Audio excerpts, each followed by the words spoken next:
por que eu creio que nós vamos ter um avivamento, irmãos? Vamos aqui para o livro de Atos, no capítulo 2. Aqui nós temos uma profecia muito linda. E ela precisa ser examinada com muito cuidado, com muita atenção. Atos dos Apóstolos, capítulo 2, a partir do versículo 17. Está assim: E acontecerá que nos últimos dias, disse Deus, que derramarei do meu espírito sobre toda a carne. Espere aí.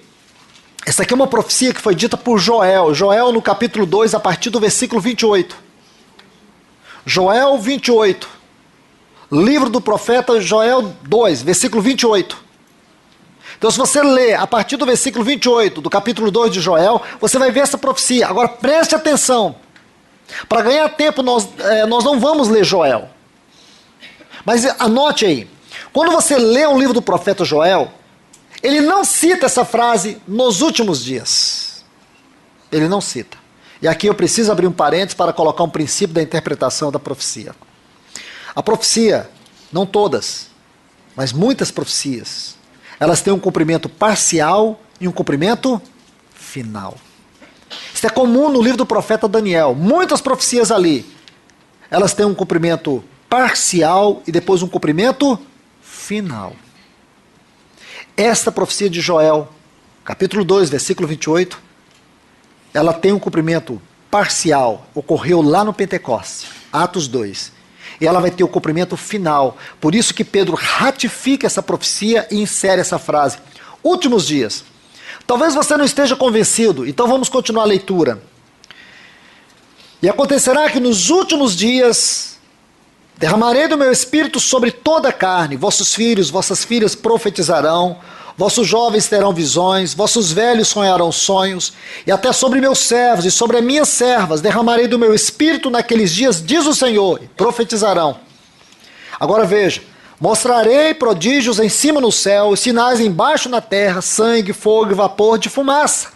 O sol se converterá em trevas e a lua em sangue, antes que venha o grande e glorioso dia, nos últimos dias, dia, veja a conexão. Dia do Senhor, e acontecerá que todo aquele que invocar o nome do Senhor será salvo. Deixe-me colocar o argumento aqui com mais precisão. Essa frase, dia do Senhor, irmãos, você começa a estudá-la a partir do capítulo 2 do profeta Isaías.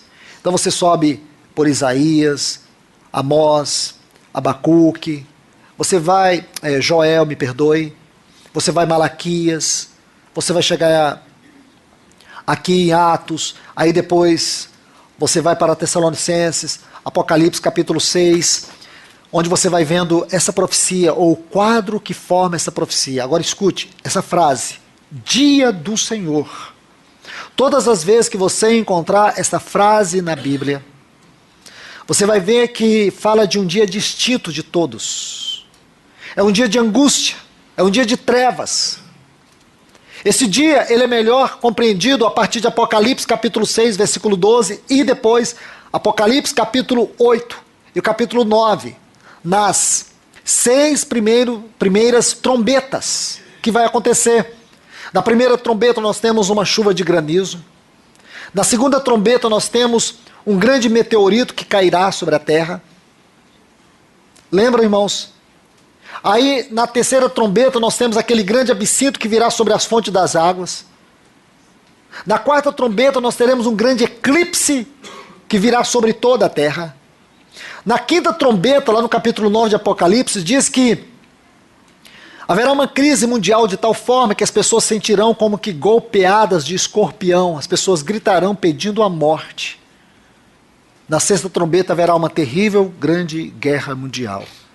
E na sétima trombeta terá muitas cenas, e a principal delas é a volta de nosso Senhor Jesus para buscar a sua igreja. Então nós temos aqui a descrição do dia do Senhor. Agora, irmãos, olha o que Pedro disse. Pedro disse, parcialmente essa profecia já se cumpriu lá no Pentecostes.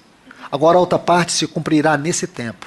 Antes que venha o grande e terrível dia do Senhor, haverá um grande e poderoso avivamento sobre a igreja do nosso Senhor Jesus. Porque eu não posso acreditar, irmãos, e creio que você também não, que nós vamos viver só isso. Que a igreja é só isso. Que a vida da igreja é só isso. No Pentecoste não foi assim. No início da história da igreja, houve esse grande avivamento. Será que no final vai ser isso aqui, irmãos? Quando eu falo isso aqui, eu me refiro, não é aqui. Tudo que nós temos vivido em todos os lugares, como igreja do Senhor. Será que é só isso, irmãos? Não há nada mais para o povo de Deus? Será que agora é viver nas nossas reuniões, dia após dia? Será que é só isso? Não haverá nada de extraordinário, nada glorioso? Meus irmãos, não pense nisto. Haverá algo muito maior. Só se você não quiser ver. Lembra daquele texto que está em Romanos 16, 20, quando diz que o Deus de paz esmagará Satanás debaixo dos nossos pés? Tome aquele texto de Apocalipse capítulo 8, quando diz que os santos vão orar, e a oração dos santos será misturada com a intercessão do nosso Senhor, e quando essa intercessão tocar o trono de Deus, as trombetas começarão a tocar. Que igreja é essa, irmãos? Se tivéssemos tempo, poderíamos estudar, a partir do livro de Apocalipse, como que o Espírito Santo vai nos mostrar o povo de Deus neste livro, irmãos. Não é uma coisa pequena não, irmãos. É uma coisa grandiosa. É como aquelas 4 dimensões da igreja que nós encontramos em Efésios capítulo 3. Altura, largura, comprimento, profundidade. É isso que está registrado ali, acerca daquilo que é a igreja. E Satanás tem procurado minimizá-la diante de nós, mostrando que a igreja é sinônimo de divisão, a igreja é sinônimo de fracassos, a igreja é sinônimo de esfriamento, a igreja é sinônimo de falta de oração, uma igreja que não deseja a evangelização, que perdeu a compaixão. Isso não é verdade.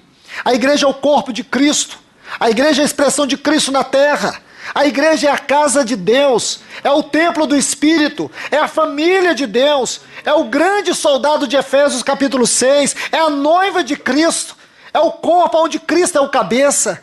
Essa é a igreja. Nós não podemos pensar isso apenas de maneira doutrinária, nós temos que ver isso de maneira real. Então haverá um grande avivamento sim, irmãos.